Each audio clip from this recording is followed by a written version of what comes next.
예수와 하마시아크 우리 예수님께서는 속히 오십니다. 오늘은 이스라엘아 들으라 이 말씀 가운데서 특별히 7번째 말씀입니다. 여기 5강이로 되어 있는데 7번째 말씀으로 특별히 속죄할 것이니라 이와 같은 제목으로 같이 공부를 합니다. 오늘은 레위기 16장 29절에서 34절 말씀을 본문으로 말씀을 공부합니다. 너희는 영원히 규례를 지킬지니라 7월 곧 그 달 10일에 너희는 스스로 괴롭게 하고 아무 일도 하지 말되 본토인이든지 너희 중에 우고하는 객이든지 그리하라. 이날에 너희를 위하여 속죄하여 너희로 정결케 하리니 너희 모든 죄에서 너희가 여호와 앞에 정결하리라. 이는 너희에게 큰 안식일인즉 너희는 스스로 괴롭게 할지니 영원히 지킬 규례라. 그 기름 부음을 받고 위임되어 그 아비를 대신하여 제사장의 직분을 행하는 제사장은 속죄하되 세마포 옷 곧 성의를 입고 지성소를 위하여 속죄하며 회막과 단을 위하여 속죄하고 또 제사장들과 백성의 회중을 위하여 속죄할지니라. 이는 너희의 영원히 지킬 규례라. 이스라엘 자손의 모든 죄를 위하여 1년 1차 속죄할 것이니라. 아론이 여호와께서 모세에게 명하신 대로 행하니라. 오늘은 이 성경적인 달력으로는 티슈레이 9일입니다. 7번째 달의 9일. 그런데 오늘 본문 말씀의 속죄일을 7월 10일에 드리라고. 그래서 내일은 속죄절입니다.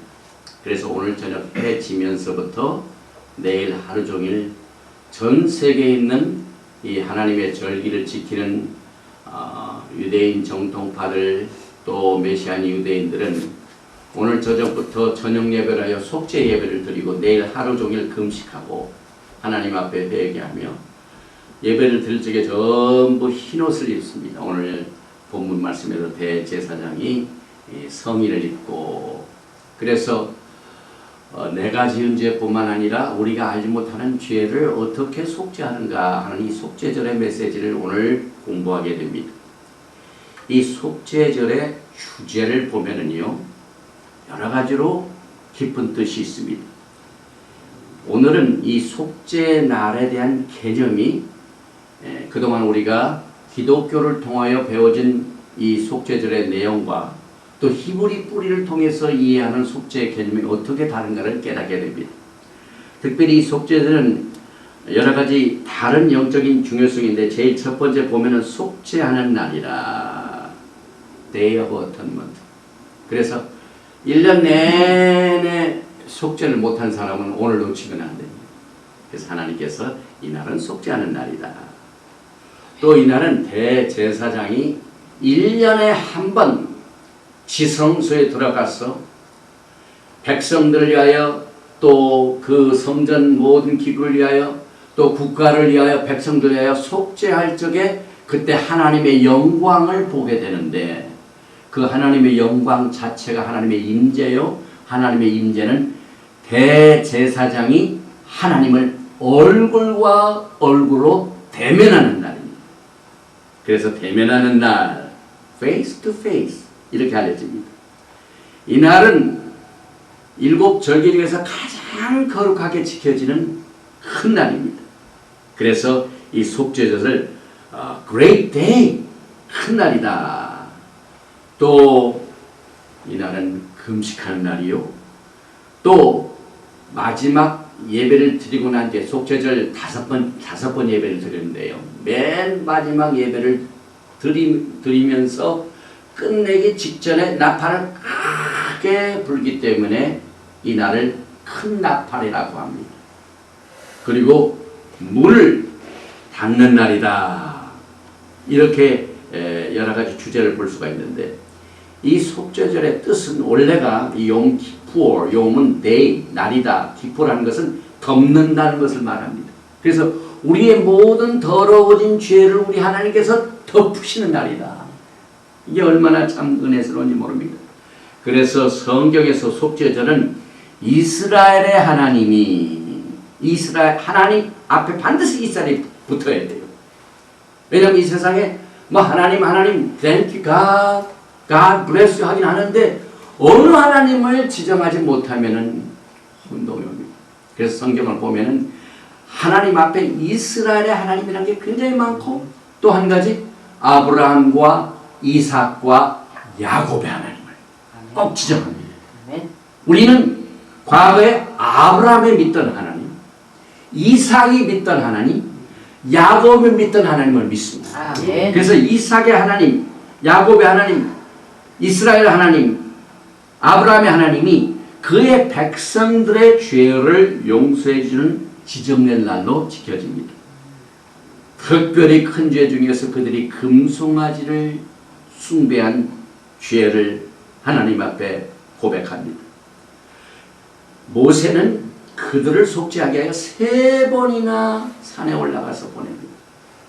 그래서 맨 마지막 3번째 하나님 앞에 모든 것을 속죄하고 40일 동안 갈증마다 40일 산에 있다가 또 내려왔다 또 40일 내려갔다 올라갔다 내려갔다 또 마지막으로 3번째 올라갔다가 40일 만에 내려온 그날이 바로 내일입니다. 티슈레이 10일 7월 10일입니다. 그래서 레위기 16장 34절에 이는 너희의 영원히 지킬 규례라. 하나님께서 이 절기는요 영원히 지키라고 그랬습니다. 그 이유는 이제 우리 예수님께서 지상전에 마셔서 이 땅에 하나님의 왕국을 세웁니다. 그 하나님의 왕국을 세우고 난 뒤에 언제 예배를 드리고 어떻게 예배를 드리고 1년 내내 어떤 절기를 지키는 것을 미리 우리는 압니다. 오늘 이 속죄절은 영원히 지킬 규례니라. 그때도 지켜진다 이 말이고 이날은 스스로 괴롭게 하는 날입니다. 그래서 유대인들이 금식을 할 때 금식만 하는 것이 아니라 음식 안 먹죠. 물도 안 마십니다. 그 다음에 화장도 못해요. 그 다음에 로션도 못 바릅니다. 그 다음에 금바지도 못 껴요. 왜냐하면 금송아지 그를 숭배한 죄 때문에 회개를 하는데 번쩍번쩍 금을 가지고 그 장식하지 말라. 그리고 부부생을 가지 말라. 그리고 특별히 우리가 이해하지 못하는 구두, 가죽 구두 신을 못 신어요. 왜냐하면 광야 생활 때는 정말 그 뭡니까 신발이 지금같이 이렇게 가죽 구두가 발달된 거 아니에요. 그런데 가죽 구두를 신으면 편합니다. 이날은 스스로 괴롭게 하는 날이기 때문에 발바닥도 괴로워야 되기 때문에 가죽 구두를 신지 말라. 저는 그 처음에 이해를 못했는데 깊이 연구를 해보니까 이 가죽 구두가 우리를 편하게 해준대요. 그래서 이날은 스스로 괴롭히는 날이기 때문에 그걸 신지 않는 날입니다.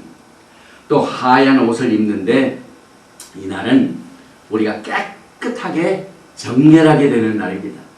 그래서 흰옷은 죄의 용서를 의미하는데 레위기 13장 17절에 보니까 제사장은 그를 진찰하여서 그 환처가 휘어졌으며 환자를 정하다 할지니 그는 정하니라. 내 전도서 9장 8절 내 의복을 항상 희게 하며 내 머리에 향기름을 그치지 않게 할지니라. 이사야서 1장 18절에 여호와께서 말씀하시되 오라 우리가 서로 변론하자. 너희 죄가 주홍 같을지라도 눈과 같이 휘어질 것이요 진홍같이 붉을지라도 양털같이 되리라. 흰옷을 의미합니다. 또 우리가 들림받아 올라갈 적에도요 요한계시록 19장 7절에 보니까 우리가 즐거워하고 크게 기뻐하여 그에게 영광을 돌리세요. 어린 양의 혼인계약이 이르렀고 그 아내가 예비하였으니 그에게 허락하사 빛나고 깨끗한 세마포를 입게 하였은즉 이 세마포는 성도들의 옳은 행실이로다 하더라. 되게 결혼식을 보면은요 신부들이 면사포를 쓰고 웨딩드레스를 입습니다. 그런데 거의 99.9%가 무슨 색깔입니까? 하얀 색깔이죠. 이게 전부 성경적입니다. 요한계시록에도 나온 말씀입니다. 또 이 대제사장은 이날에 레위기 16장 30절에 너희를 위하여 속죄하여 너희를 정결케 하리니 너의 모든 죄에서 너희가 여호와 앞에 정결하리라. 이 대제사장이 하는 일이 있습니다. 이 대제사장이 1년에 한 번 지성소에 들어가서 백성들의 죄를 속죄하는 그 의미가 바로 예수와 우리 예수 그리스도를 나타내기 위한 그림자입니다. 그 이유는 우리 예수님께서는 여러분과 저의 대제사장이 되십니다. 히브리서 3장 1절에 그러므로 함께 하늘의 부르심을 입은 거룩한 형제들아 우리의 믿는 도리의 사도시며 대제사장이신 예수를 깊이 생각하라. 그래서 오늘 우리는 우리의 대제사장 되신 예수님께서 여러분과 저를 위하여 정결케 하신 그 은혜를 감사하면서 속죄절을 보냅니다. 히브리서 4장에 보니까 14절에 그러므로 우리에게 큰 대사장이 있으니 승천하신 자 곧 하나님의 아들 예수시라. 우리가 믿는 도리를 굳게 잡을지어다. 우리 대제사장님 때문에 우리가 믿는 이 믿음을 끝까지 주님 오시는 그날까지 잡아야만 됩니다. 그래서 히브리서 4장 16절에 그러므로 우리에게 큰 대사장이 계시기 때문에 우리가 긍휼하심을 받고 때를 따라 돕는 은혜를 얻게 하여 은혜의 보좌 앞에 담대히 나아갈 것입니다. 또 우리 예수 그리스도께서는 여러분과 저를 중보하시는 분입니다. 로마서 3장 28장 34절에 누가 정죄하려 죽으실 뿐 아니라 다시 살아나시는 그리스도 예수시니 그는 하나님의 우편에 계신 자요 우리를 위하여 간구하시는 자십니다. 하나님 우편에 계신 예수님이 여러분과 저를 위하여 지금 계속해서 중보해 주시고 중보기도를 해 주시고 우편에 앉다는 게 굉장히 의미가 있어요. 성경에 right hand 오른손 이스라엘 백성들이 애굽에서 빠져나갈 때 그 백성들 구원하신 하나님의 능력을 뭐라고 출애굽기에 얘기하면 하나님의 오른팔로 너희를 구원하셨다. 예수님께서 오른편에 우편에 앉아 계신 우리의 중보자를 말하고 있습니다. 또 이 속죄절에는 우리가 회개를 하는데요. 이 속죄절에 여러분과 저의 자신의 죄를 자복하는 것은 굉장히 당연한 일이죠.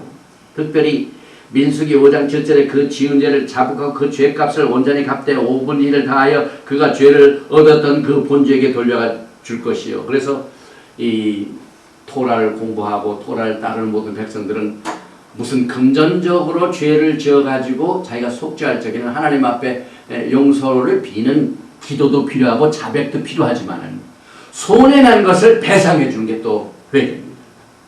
그래서 지은 죄를 자복할 뻔한 죄값을 갚으라고 그랬어요. 요한일서 1장 8절에 만일 우리가 죄 없다 하면 스스로 속이고 또 진리가 우리 속에 있지 아니할 것이요 만일 우리가 우리 죄를 자백하면 이 자백이라는 게 굉장히 중요하죠. 그래서 이 자백이라는 말이 이 속죄하는 날에 속죄 날에 굉장한 의미를 가지고 있습니다.